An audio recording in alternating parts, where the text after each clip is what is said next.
நண்பர்கள் அனைவருக்கும் அன்பான வணக்கம்.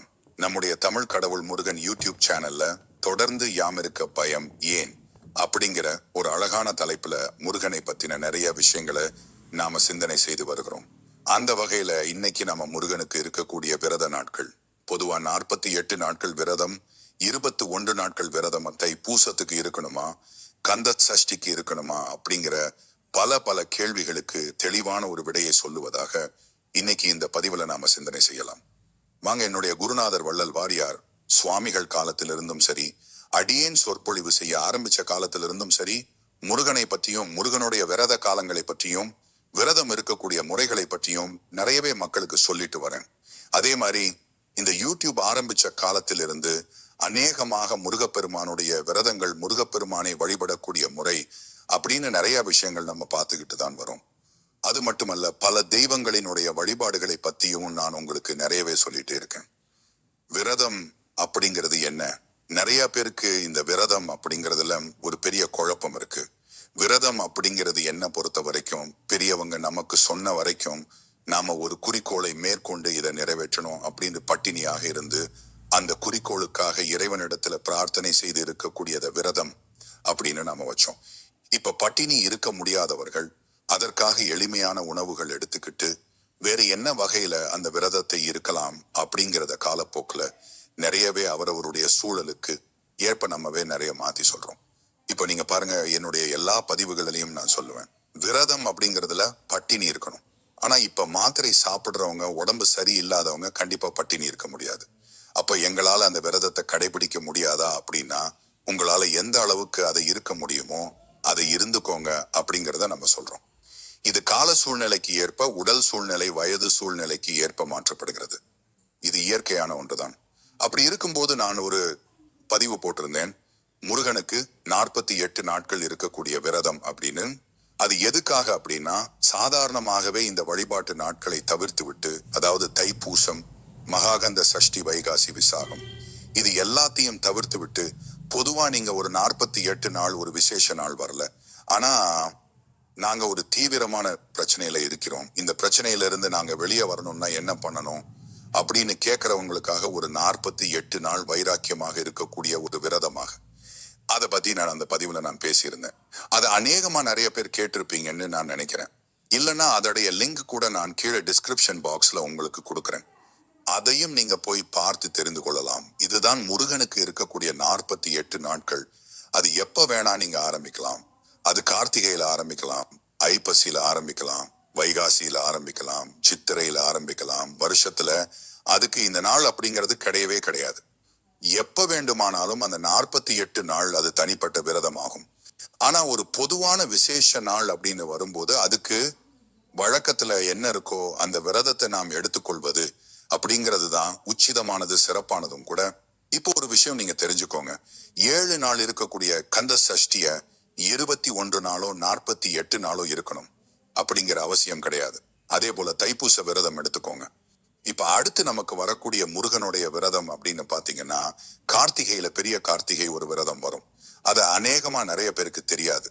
அடுத்தது அதை விட்டுட்டோம் அப்படின்னா மார்கழி முடிஞ்சு தையில வர தைப்பூசம் தான். இப்பவே நிறைய பேர் என்கிட்ட கேட்க ஆரம்பிச்சிட்டீங்க, அம்மா தைப்பூசம் 48 நாள் எப்படி ஆரம்பிக்குது, 21 நாள் இருக்கணுமா அப்படின்ற. தைப்பூசத்துக்கு ஒரு நாள் தான் விரதம். தைப்பூச தன்னைக்கு முருகப்பெருமானுக்கு விரதம் இருந்து வழிபாடு செய்யறது. இது 48 நாள் எல்லாம் கிடையாது. ஆனா தைப்பூசத்துக்கு யார் தொடர் விரதம் இருப்பாங்க அப்படின்னா, மாலை போட்டு பாத யாத்திரையா நடந்து போறாங்க பாத்தீங்களா, அவங்க 60 நாட்கள் இல்லைன்னா 48 நாட்கள் அப்படின்னு மாலை போட்டு விரதம் இருப்பாங்க.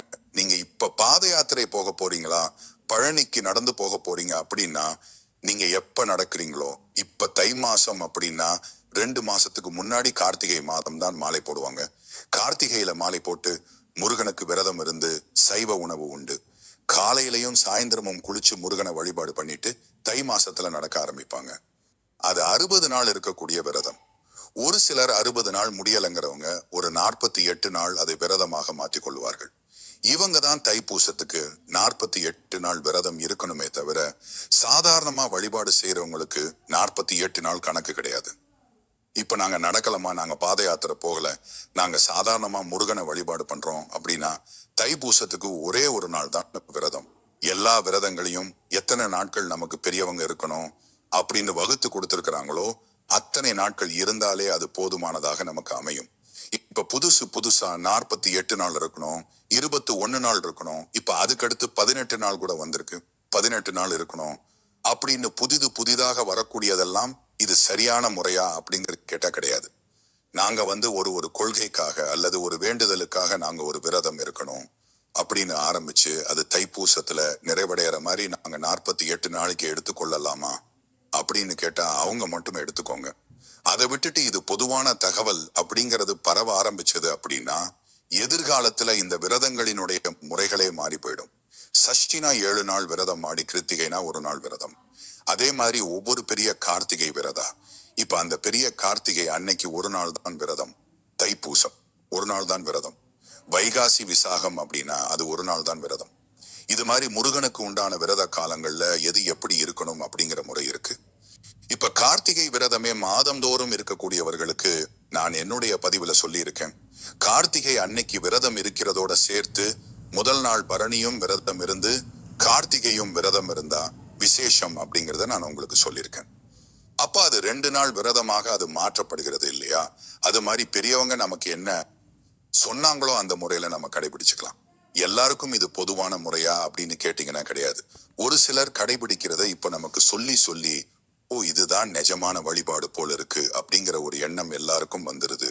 அப்படிங்கறதுனாலதான் இந்த பதிவை நான் உங்களுக்கு தெளிவாவே கொடுத்திருக்கேன். என்னுடைய தனிப்பட்ட விருப்பம், நான் ஒரு பிரார்த்தனைக்காக நான் விரதம் இருக்கிறேன். 48 நாள் இது இருந்து நான் தைப்பூசத்துல நிறைவு செய்யலாம்னு நினைக்கிறேன்.